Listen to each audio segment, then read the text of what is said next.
Obrigada, Dom Sérgio. O nosso debate será dividido em 5 blocos. Vamos ver agora como será o primeiro bloco.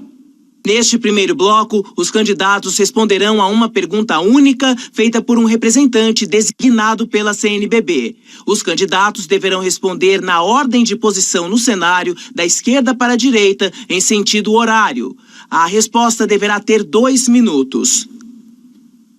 A pergunta única que abre o debate será feita pelo cardeal Dom Odilo Scherer, arcebispo de São Paulo. Boa noite a todos os candidatos. A minha pergunta a todos refere-se a uma questão fundamental. No ano passado, durante a Assembleia Geral da CNBB, os bispos do Brasil fizeram um pronunciamento no qual registraram a perplexidade de muitos brasileiros diante de agentes públicos e privados que, ignorando a ética e abrindo mão dos princípios morais, tornaram-se protagonistas de uma relação promíscua entre público e privado, razão primeira dos escândalos de corrupção. Entendemos que com isso o próprio Estado democrático de direito sofre riscos. Nossa pergunta então: os senhores acreditam ser possível retomar o caminho da ética, restituir a credibilidade à política e fortalecer a democracia no Brasil? Obrigada, Dom Odilo. O primeiro a responder é Guilherme Boulos, do PSOL. Candidato, o senhor tem 2 minutos para a resposta. Boa noite, Joyce. Boa noite, Dom Odilo. Boa noite a todos os candidatos e boa noite a você que está acompanhando esse debate. Eu sou candidato a presidente da República pela primeira vez, mas tenho uma vida dedicada à luta social por justiça ao lado dos excluídos. Sou coordenador do Movimento dos Trabalhadores Sem Teto, enfrentando essa violência que é a falta de moradia digna. No Brasil, tem mais casas sem gente do que gente sem casa. E a nossa luta se inspira muito pela mensagem do Papa Francisco, com seus 3 T's: teto, terra e trabalho. Nenhuma família sem casa, nenhum camponês sem terra, nenhum trabalhador sem direitos. A igualdade social é essencial para qualquer país. Assim como a ética pública. Porque o Brasil não vive apenas uma crise econômica, não vive apenas uma crise política, vive também uma crise de destino, onde os valores éticos deixaram de ser o centro que guia a política e a vida. É preciso restaurar isso, não apenas com palavras, é preciso fazer isso com ações, com uma profunda reforma política no Brasil, que vai enfrentar de verdade o sequestro que existe do poder público pelos interesses privados, que se manifestam desde as campanhas eleitorais, quando interesses econômicos, empresários, banqueiros, agronegócio financiam campanhas eleitorais e depois cobram em troca fidelidade aos seus interesses. Nós somos contra esse tipo de promiscuidade entre o público e o privado, ele tem que acabar. Assim como nós propomos outro modelo de governabilidade, que não é o do toma lá da cá, de trocar voto no Congresso por cargo em ministério e em governo. É preciso refundar a democracia política. Para poder, de verdade, enfrentar a corrupção no Brasil, nós vamos ter que enfrentar os grandes interesses econômicos. Obrigada, candidato. Tempo esgotado. Agora é a vez do candidato Fernando Haddad, do PT. E o senhor tem 2 minutos para a resposta. Queria agradecer, Dom Sérgio, pela acolhida, em nome de quem cumprimento todas as autoridades presentes, cumprimentar Dom Odilo, que nos faz uma pergunta, cumprimentar os meus adversários aqui presentes, que concorrem à presidência da República, cumprimentar o Lula, que nos assiste nesse momento, e dizer que eu vejo essa questão da ética na política a partir de 2 pontos de vista. O primeiro, fortalecer todas as instituições que combatem a corrupção no Estado, sem preferência partidária, sem identidade religiosa, política, de nenhuma natureza. Individualizar aqueles que cometeram ilícitos e punir exemplarmente. Para isso nós precisamos ter uma controladoria forte, uma Polícia Federal forte, um Ministério Público forte e uma justiça forte. e apartidária. E foi isso que nós procuramos fazer ao longo dos anos que governamos o país. Fortalecemos, e isso é dito por essas instituições, todas elas, para que a sujeira não fosse para baixo do tapete. Nós não podemos enfrentar a corrupção a não ser fortalecendo as instituições, doa quem doer. Um segundo aspecto da ética na política é favorecer os mais pobres, fazer programas que atendam a juventude, que faça a juventude chegar às portas de uma escola digna, das universidades, das escolas técnicas, oferecer médico para quem não tem, remédio para quem não tem, casa para quem não tem. E os programas sociais desenvolvidos ao longo de 12 anos de governo foram muito exitosos no sentido de oferecer dignidade ao povo brasileiro em geral, mas sobretudo àqueles que mais precisam.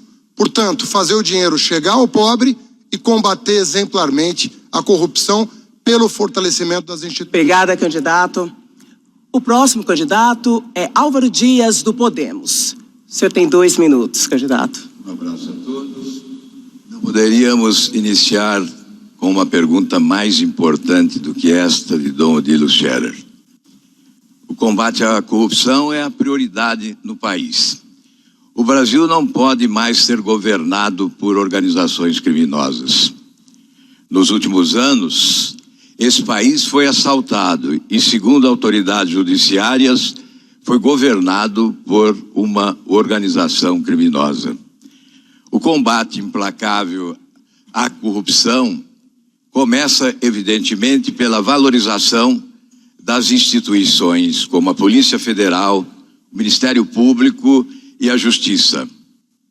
A eliminação dos privilégios, como, por exemplo, o foro privilegiado, que é um guarda-chuva protetor de mais de 55 mil autoridades nesse país e que nos coloca em campos diferentes porque não somos iguais perante a lei. Nos submetermos todos à lei e sermos iguais perante a lei é a ideia fundamental da refundação da República. A Operação Lava Jato é prioridade nacional e deve ser institucionalizada como uma política de Estado no combate implacável à corrupção. É questão ética, sim, fundamental, mas é também de desenvolvimento, porque combater a corrupção é melhorar a imagem do país no exterior e trazer de volta investimentos que daqui foram expulsos pela corrupção. Nós precisamos acabar com essa fase do rouba mais fácil. Agora chegou a hora de fazer mais, muito mais do que se fez, sem roubar, sem deixar roubar e colocando na cadeia quem rouba. A refundação da República é o início de um novo tempo para o país, onde todos deveremos ser iguais perante a lei, com a eliminação dos privilégios. Tempo esgotado, candidato. Quem responde agora é o candidato Ciro Gomes, do PDT. O senhor tem 2 minutos para responder. Boa noite, Joyce. Boa noite a todos os meus ilustres opositores. Meus cumprimentos à CNBB e a gratidão por a honra de ter sido convidado para esse debate.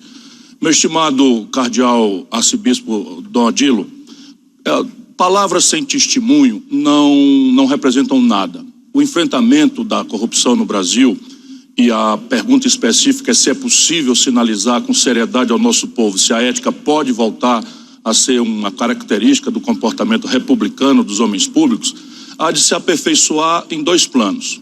O primeiro plano é o exemplo, porque os corruptos, eles se adaptam a todas as leis.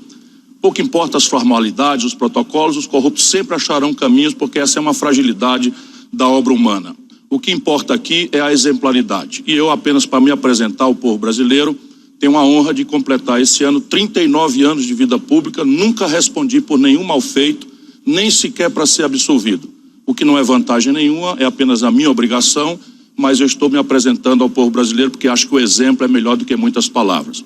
Segundo, é entender que esses últimos 20 anos de democracia fracassaram porque estão replicando a mesma prática. A pretexto de superar a fragmentação partidária, nós estamos permitindo ciclo após ciclo, e assim foi com o PSDB e com o PT, e o resultado foi desastroso para o país, que a cooptação de deputados se faça pelo suborno, pelo aliciamento, pela fisiologia e o clientelismo que coopta e ocupa os cargos públicos. É preciso substituir isso por 4 alternativas. que se somam entre si. A primeira, propor as ideias antes para que o povo brasileiro eleja ideias e não caudilhos ou pessoas ou personalidades. Segundo, propor na primeira hora, onde está viva a força popular, mantendo energizada a política. Terceiro, redesenhar um pacto de atacado, trocando as reformas por um pacto federativo novo. E quarto, quando persistir o impasse, chamar o povo a decidi-lo diretamente por plebiscitos e referendos. Obrigada, candidato. E o próximo é o candidato Henrique Meirelles, do MDB. 2 minutos para a resposta, candidato. Obrigado. Em primeiro lugar, boa noite, Dom Odilo, boa noite, demais candidatos, boa noite a todos. É uma honra estar participando de mais um debate e aqui na Basílica de Aparecida, um lugar tão simbólico do Brasil e para o povo brasileiro. E começamos falando aqui sobre a ética, a honestidade, também oferece um simbolismo especial. Aqui na Basílica nós podemos olhar para o país e ver como o que dizemos aqui pode, de fato, se tornar realidade. A principal coisa é pessoas que são honestas e competentes ocupando os cargos públicos. Começa por aí. No meu caso, eu trabalhei 33 anos em empresas, 10 anos no setor público, nunca tive uma denúncia por corrupção, não tenho nenhum processo. Mas, além disso, tão ou mais importante, em todo o meu período de governo, seja no Banco Central, seja no Ministério da Fazenda, toda a minha equipe nunca foi denunciada ou sequer investigada. Uma equipe competente e que dá um exemplo de honestidade. E terceiro, é muito importante também, criar estruturas para isso. Por exemplo, eu criei estruturas nos órgãos sobre minha direção, por exemplo, no órgão subordinado, que era a Caixa Econômica Federal, onde no próprio estatuto da instituição eu mandei colocar que o executivo tem que ter uma vida séria, uma vida de honestidade, não pode ter sido sujeito a nenhum tipo de corrupção e tem que ser escolhido por uma empresa. Tempo esgotado. Agora é a vez da candidata Marina Silva, da Rede. A senhora tem 2 minutos, candidata. Boa noite a todos. Boa noite, Dom Odilo. Boa noite, Dom Sérgio. Muito obrigada pela pergunta. Boa noite a todos os demais candidatos e a todos que nos acompanham nesse momento. A pergunta é muito oportuna para o momento que nós estamos vivendo, porque o nosso país está sendo derrotado por uma corrupção que é sistêmica e institucional, praticada dentro dos órgãos públicos, utilizando mecanismos espúrios de uso do dinheiro público, o mesmo dinheiro que falta para a saúde, que falta para a educação, para a segurança pública, para a moradia digna. Essa corrupção é inaceitável e ela vem sendo praticada desviando bilhões e bilhões. São em torno de 6% do orçamento, o equivalente ao que se deveria investir em educação, que vai para o ralo da corrupção. Se existe um momento em que Jesus ficou indignado, foi quando ele viu a corrupção e entrou no templo com um chicote para combater aqueles que estavam profanando o templo. Nesse momento, o templo da política, que o Papa Francisco diz que é a forma mais elevada do exercício da caridade, porque é na política que a gente pode exercitar o serviço.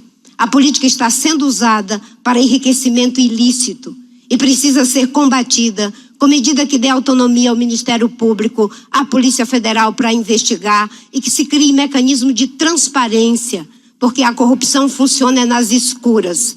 Nós temos uma proposta de combate à corrupção que recebemos, inclusive, contribuição da Transparência Internacional, que ofertou mais de 70 propostas. Eu fui a primeira a dialogar com eles e vamos implementar medidas para prevenir, combater a corrupção e, sobretudo, promover uma gestão pública ética, competente e comprometida em servir a sociedade. Tempo esgotado. Quem responde agora é o candidato Geraldo Alckmin, do PSDB. O senhor tem 2 minutos para a resposta. Olha, quero cumprimentá-la, Joyce, cumprimentar Dom Sérgio, presidente da CNBB, Dom Odilo, que nos fez a pergunta, candidata e candidatos aqui presentes, telespectadores, internautas, ouvintes, e ser bem objetivo. Quem enriquecer na política é ladrão. L-A-D-R-A-I-O. Não tem meio termo. A política é uma atividade essencialmente ética, ou não é política. Nós defendemos sim uma reforma política, porque o modelo está errado, e o modelo errado não pode dar bons frutos. Nós não podemos ter um sistema com 35 partidos políticos, não temos 35 ideologias, onde as pessoas se elegem pela televisão e não pelo seu vizinho, pelo seu bairro, pela sua cidade. Defendo o voto distrital misto, melhorar as nossas instituições de controle, todas elas, fortalecer instituições independentes, melhorar a nossa legislação. Por que que campeou a impunidade do chamado crime do colarinho branco? Por não ter punição. A Lava Jato vai ser uma marca, vai ser um marco na política brasileira. Ela muda a história e precisa ser fortalecida. O enriquecimento ilícito, nós defendemos que ele seja tipificado como crime no Código Penal. E defendo também o modelo americano de inversão do ônus da prova para agentes políticos, senadores, deputados, presidente, governadores, prefeitos, funcionários estatais. Se não provar a origem do seu patrimônio, tem perdimento, confisco dos bens, inversão do ônus da prova, exemplaridade.